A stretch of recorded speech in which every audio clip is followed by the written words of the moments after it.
नमस्कार, स्वागत है आपका संसद टीवी पर। मैं हूं नवविक्रम सिंह और मेरे साथ मौजूद हैं बेहद खास मेहमान हिमाचल प्रदेश विधानसभा के अध्यक्ष कुलदीप सिंह पठानिया साहब। सर, स्वागत है आपका संसद टीवी। नमस्कार, धन्यवाद।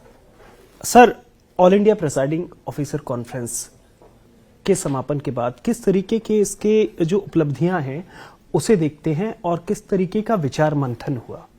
देश भर के जो पीठासीन अधिकारी, speaker, deputy speaker, chairman, vice chairman और सेक्रेटरीज विधानसभाओं के उनका जो ये सम्मेलन यहाँ उत्तर प्रदेश में हुआ है, इसमें जो विषय थे वो ज़्यादातर विषय जो थे विधायकी या विधायकी संस्थाओं को, लेजिस्लेटिव बॉडीज़ को कैसे और परिपक्व, सशक्त किया जाए, विषय इससे रिलेटेड थे। और जो लेटेस्ट हमारी जो टेक्नोलॉजी है उसका कितना उपयोग जो है विधायी कार्य में हो और विधायकों को जो है उससे और कितना सशक्त किया जाए ताकि वो अपनी जो जिम्मेवारी है उसका ठीक प्रकार से निर्वहन कर सकें आज के समय में। जी। तो ये विषय थे और सभी ने अपनी अपनी विधानसभाओं में जो व्यवस्था लागू की है उसका जिक्र किया है। और जहाँ तक हिमाचल प्रदेश की विधानसभा का ताल्लुक है, हमारे यहाँ जो ई मॉड्यूल है, अभी तो विधानसभा है नेवा पर आ रही है, नेशनल ई विधान मॉड्यूल के ऊपर आ रही है। हिमाचल विधानसभा जो है वो ई विधानसभा के तौर पर जो शुरुआती जो सबसे अग्रणी विधानसभाएं रही हैं जिन्होंने तकनीक को अपनाया है, उसमें ई विधानसभा हिमाचल प्रदेश ही पहली देश की विधानसभा है जिन्होंने वर्ष 2014 में ई मॉड्यूल को अपनाया। जी। और हमने पेपरलेस जो कल्पना थी जो विधानसभाओं की, उसका काम 2014 में शुरू किया हमने। और अब नेवा तो अब आया है जाके 2024 और 25 की हम बात करें तो। और नेवा का जो पर्पज़ है और ये डिजिटलाइज जो सारी विधानसभाओं को करने का पर्पज़ है, उसके पीछे पर्पज़ तो ये है कि एक प्लेटफॉर्म के ऊपर सभी विधानसभाएं जो हैं उनकी कार्रवाई जो है, कोई भी नागरिक देश का किसी भी विधानसभा की कार्रवाई को देखना चाहे तो वो नेवा के माध्यम से वो सारी फैसिलिटी उसको अवेलेबल है। पर जहाँ तक हिमाचल प्रदेश की विधानसभा, हमारा अपना मॉड्यूल था और हमारी साइट है, उस साइट को खोलो, देश भर में कहीं भी बैठे हो आप हमारी साइट से सारी जानकारी जो है हिमाचल प्रदेश की विधानसभा की ले सकते हैं। हम तो 2014 में वी आर द पायनियर्स। ये जो रास्ता आज लोकसभा तक दिखा है या दिखाया गया है, इसमें Himachal Pradesh is a Pioneer. और हिमाचल प्रदेश बहुत सारी चीजों में पायनियर है। एक अहम सवाल और है, और खास तौर पर चूंकि आप 80 के दशक से विधायक हैं, 9 बार चुनाव लड़ चुके हैं और हिमाचल जैसे क्षेत्र में जहां पहाड़ी इलाका है, दुर्गम इलाका है, तमाम तरह की चुनौतियां हैं। आज तकनीक के आने के बाद, जो कि हम तकनीक की बात की, तो विधायकों के लिए कितनी सहजता है या दूसरी तरीके की चुनौतियां हैं जनता से सीधे कनेक्ट करने में? किस तरीके से देखते हैं बदलाव 80 के दशक में और जब हम आज 2026 में हैं तब? आज जो तकनीक आई है जी, आप चाहे मोबाइल फ़ोन ले लीजिए, मोबाइल ऐप्स को ले लीजिए, ई मॉड्यूल्स को ले लीजिए, अब तो एआई आ गया, वीपी चैट आ गया, बहुत सारी जानकारियां तो आपको जो है वहाँ से उपलब्ध हो, गूगल के माध्यम से उपलब्ध हो जाती हैं। तो आज के विधायक के पास जो है वो टेक्नोलॉजी के माध्यम से वो अपना जो उसका दायित्व है, कर्तव्य है, उसका निर्वहन बहुत अच्छे तरीके से वो कर सकते हैं। यद्यपि मैं ये समझता हूँ कि ये सब चीज़ें, व्यवस्था तो अवेलेबल है आपके पास गूगल के ऊपर, लेकिन गूगल के ऊपर भी बड़ी लिमिटेड जानकारी है। जी जी बिल्कुल। ये टूल्स, जितने भी टूल्स हैं, इनके ऊपर लिमिटेड जानकारी है। अगर आपको बहुत एग्जॉस्टिव विषय का अध्ययन करना है, उसकी जानकारी तह तक आपको प्राप्त करनी है, तो आपको रीडिंग तो करनी ही पड़ेगी। बिल्कुल। और उस रीडिंग के लिए आपको विधानसभा की लाइब्रेरी में तो जाना पड़ेगा, पुराना रिकॉर्ड देखना ही पड़ेगा। हाँ, कि अब समय आप बचा सकते हैं व्यर्थ में आपका समय ना जाए, बहुत सारी चीज़ों को ढूंढने के लिए समय ना लगे, उस दृष्टि से जो है आप इस टेक्नोलॉजी का इस्तेमाल कर सकते हैं। एआई का इस्तेमाल करके आप 1952 में हिमाचल प्रदेश की विधानसभा में किस माननीय सदस्य ने किस विषय के ऊपर क्या कहा, ये उससे हम जानकारी हासिल कर सकते हैं जी। लेकिन साथ साथ में हमको अध्ययन रखने की भी, उसे वैलिडेट करने की भी जरूरत है, उतनी ज्यादा जरूरत है। सोशल मीडिया का विशेष तौर पर विधायक के तौर पर और जो लेजिस्लेटिव बॉडीज में काम कर रहे हैं उनके लिए सोशल मीडिया कितना महत्वपूर्ण है? एक तरफ फिल्टर भी लगाने की जरूरत है, भ्रामक जो खबरें हैं, ऐसे में किस तरीके की चुनौतियां हैं? देखो, ये आपका प्रश्न बहुत इंपॉर्टेंट है और उस दिन भी हमने इस विषय पर बात की। मैं ये जो सोशल मीडिया है, व्हाट्सएप्स है, ये एक बहुत अच्छा माध्यम है जो चुनाव क्षेत्र के दुर्गम से दुर्गम क्षेत्र में क्या घटना घटित हो रही है उसकी जानकारी प्राप्त करने का इससे बढ़िया सारा तरीका कोई नहीं है। आपकी संस्था के लोग, आपके लोग जिन्होंने चुनकर आपको भेजा है, वहाँ ग्रुप बनाकर जो वहाँ की जो समस्याएं हैं उसका उल्लेख वो उस ग्रुप के माध्यम से करते हैं। अच्छा, कहीं कोई इमरजेंसी आ जाती है, कोई ऐसी कोई कठिनाई आ जाती है तो फटाफट उस ग्रुप के माध्यम से सूचना देते हैं, टेलीफोन के माध्यम से सूचना देते हैं। अगर मैं कहीं व्यस्त हूं तो मैसेज करके व्हाट्सएप से मैसेज जैसे मैं अब कॉन्फ्रेंस में हूं तो मैं यहाँ सारा दिन जो है व्यस्त हूं तो बस मैं अंदर जाके व्हाट्सएप देखता रहता हूँ।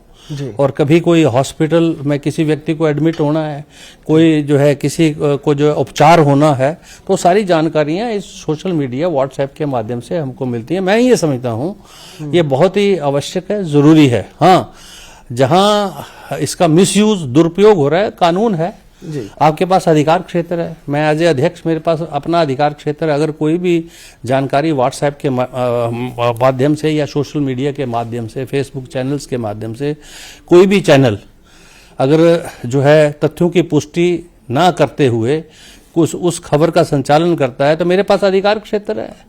एज ए अध्यक्ष भी अधिकार क्षेत्र है, एज ए इंडिविजुअल भी अधिकार क्षेत्र है।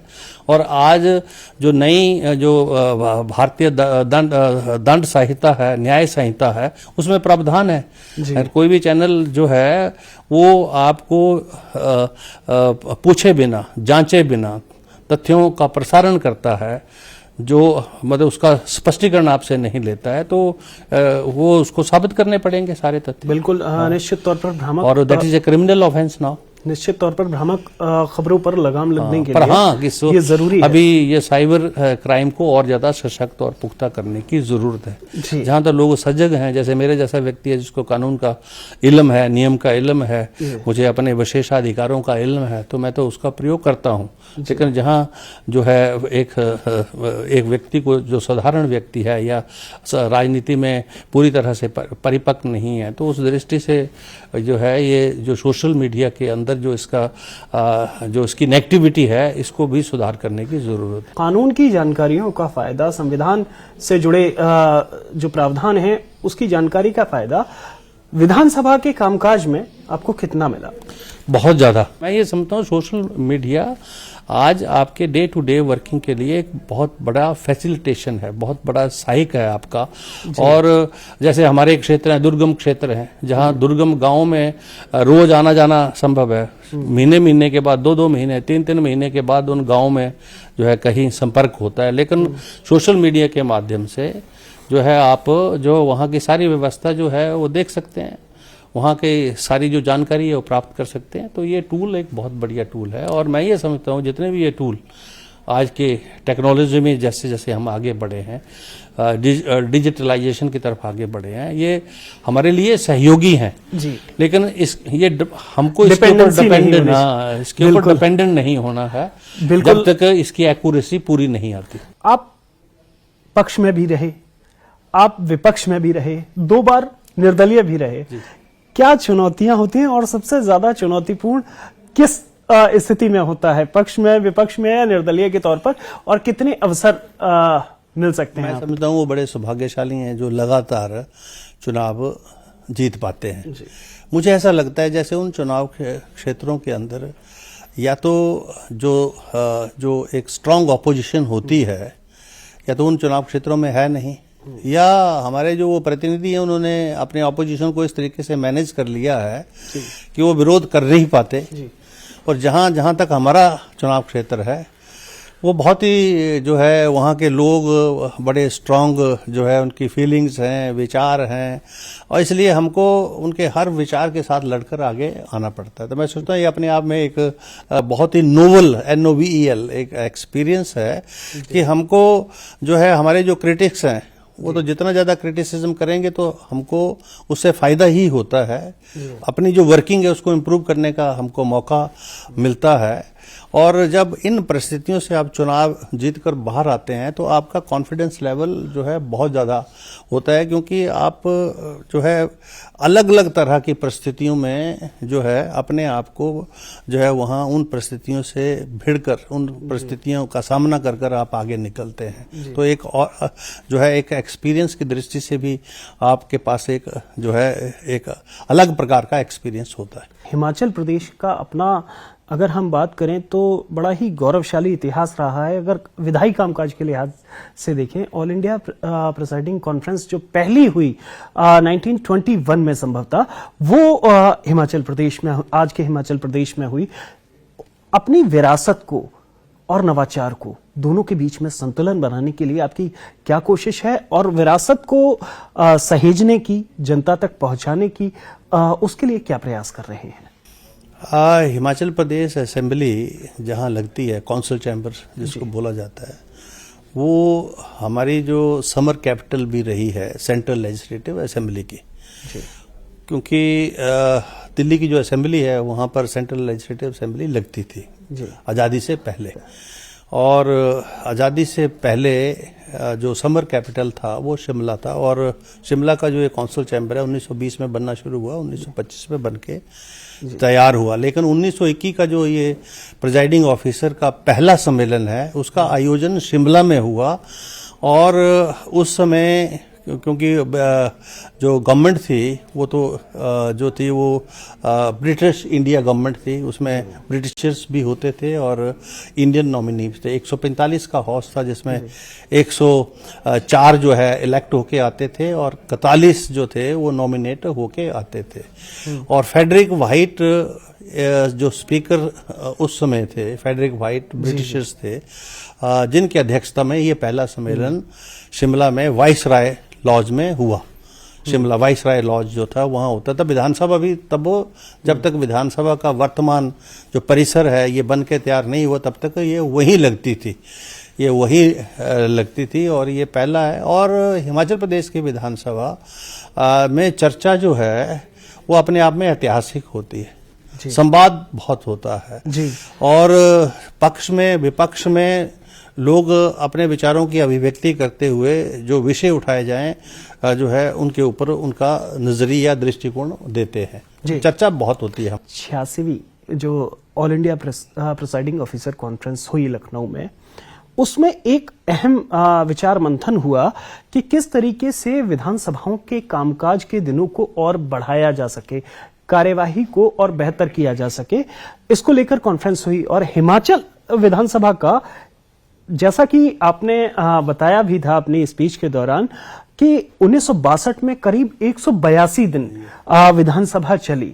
ऐसे में आपका क्या मत है कि विधानसभाओं के कामकाज को और बढ़ाने की कितना जरूरत है, और बेहतर विधायी कामकाज को करने से जनता से कितना कनेक्ट होता है?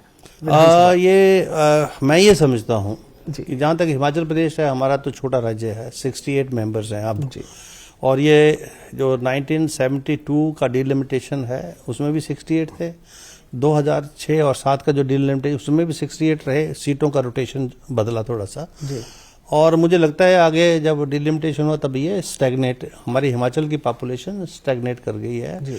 और लोग जो है उन्होंने फैमिली जो है प्रोग्राम को अडॉप्ट किया है। और प्रदेश जो है काफ़ी प्रगतिशील प्रदेश है और प्रदेश के पास संसाधन बहुत हैं, यद्यपि उस संसाधनों के ऊपर हमारा नियंत्रण कम है, क्योंकि फॉरेस्ट है, एनवायरनमेंट है, पानी है नदियों में, ये सारा जो है तो ये कंकरेंट लिस्ट में भी। लेकिन जब इसके ऊपर अगर जो है पार्लियामेंट कोई कानून बना दे तो अधिकार क्षेत्र प्रदेश का कम हो जाता है। तो उस दृष्टि से हमारे जो संसाधन है जिसकी मांग हम कर रहे हैं, प्रोपोर्शनेट बंटवारे की मांग हम कर रहे हैं कि जो संसाधन हमारे हैं लेकिन उसमें प्रोपोर्शनेटली हमको उसका जो है उसकी जो आय है वो हमको मिलनी चाहिए। देश की आय में जाए लेकिन जो प्रपोर्शन हमारा है वो मिलना चाहिए हमको, तो उसकी मांग हम कर रहे हैं। और जैसे ही वो मांग हमारी पूरी हुई, हिमाचल प्रदेश देश का नहीं एशिया का सबसे समृद्धशाली प्रदेश भी होगा जी। और जो संपादकीय और वर्किंग डेज की आप बात कर रहे हैं, हमारे मुख्यमंत्री जी ने पिछली बार 35 सिटिंग्स करवाई। अब ये सरकार बिजनेस सरकार लाती है जी, अध्यक्ष नहीं लाते।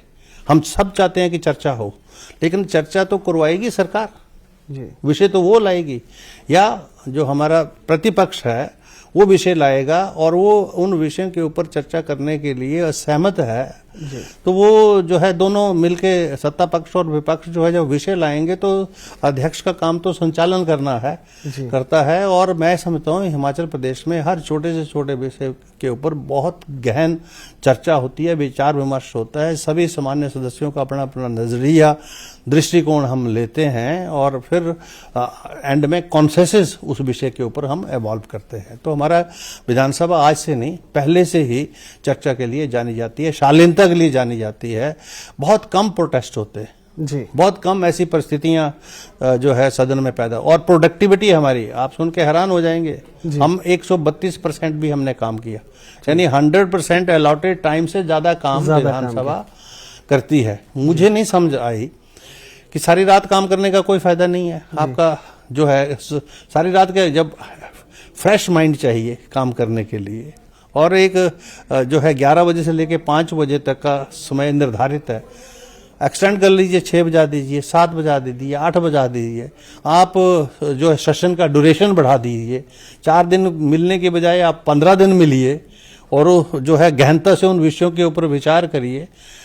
तो वो ज्यादा इम्पोर्टेंट है रादर देन कि सारी रात बैठे रहे, किसी से बोला गया नहीं बोला गया, नींद में बोला गया, कैसा बोला गया, वो ज्यादा जरूरी नहीं है।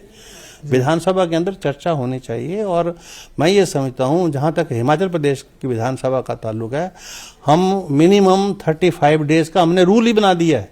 हाँ बिल्कुल, विधानसभा ने अपना रूल बना दिया है कि हमको 35 days in A calendar year मिलना है जी। और हम पिछला जो कैलेंडर ईयर है इसमें 35 सिटिंग्स हम पूरी कर चुके हैं।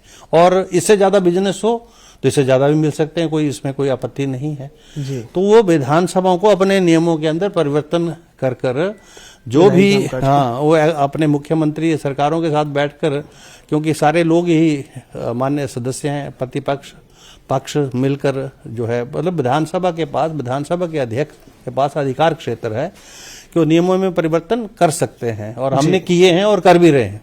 गणतंत्र दिवस का मौका है, ऐसे में देशवासियों को हिमाचल की ओर से क्या संदेश देना चाहेंगे, खास तौर पर जो भारत की प्राचीन लोकतांत्रिक विरासत है उसके बारे में क्या कहना चाहेंगे? गणतंत्र दिवस के इस मौके के ऊपर मैं सारे प्रदेशवासियों को, देशवासियों को शुभकामनाएं और बधाई देना चाहूँगा। और हमारा लोकतंत्र जिसमें मेरे ख्याल में दुनिया का आज सबसे बड़ा लोकतंत्र है, सबसे ज़्यादा वोटिंग स्ट्रेंथ हमारे देश की है। इसकी डाइवर्सिटीज़ भी बहुत हैं, कहाँ एक तरफ जो है हमारा उत्तरी पूर्वी भारतवर्ष है, एक तरफ जम्मू कश्मीर है, दूसरी तरफ जो है कश्मीर से कन्याकुमारी तक लेके ये सारा भारतवर्ष, जिसमें इतनी डाइवर्सिटीज़ होने के बावजूद हमारा प्रदेश हिमालय के आंचल में बसा हुआ प्रदेश है। इतनी जुबानें बोलियां होने के बावजूद, हमारी इतनी भाषाओं के साथ साथ हमारी जो लोक संस्कृति है वो भी अलग अलग है, उसके बावजूद हम सब इकट्ठे हैं। देश जो है आगे बढ़ रहा है और मैं ये समझता हूँ ये देश के लोकतंत्र के लिए एक बहुत बड़ा हेल्दी साइन है। और इसमें हमारे देश में लोकतंत्र प्रजातंत्र सशक्त और मजबूत हुआ है। जहाँ छोटी मोटी कमियां हैं वो लोग जो है अपने विवेक से उसको दूर करेंगे, देश सशक्त होगा, मजबूत होगा। इस जो है 26 जनवरी के इस मौके पर मैं देशवासियों को अपनी ओर से शुभकामनाएं और बधाई देना चाहूँगा। शुक्रिया कुलदीप जी। निश्चित तौर पर लोकतंत्र हमारा खूबसूरत उसी से है जो विविधता में एकता भारत की एक विशेषता है। हमारे इस कार्यक्रम में इतना ही। आप हमारा ये कार्यक्रम संसद टीवी के YouTube चैनल पर भी देख सकते हैं। मुझे, मेरे साथी कैमरा पर्सन मनोज कुमार और साथी भरतवीर को दीजिए इजाजत। आप देखते रहिए संसद टीवी।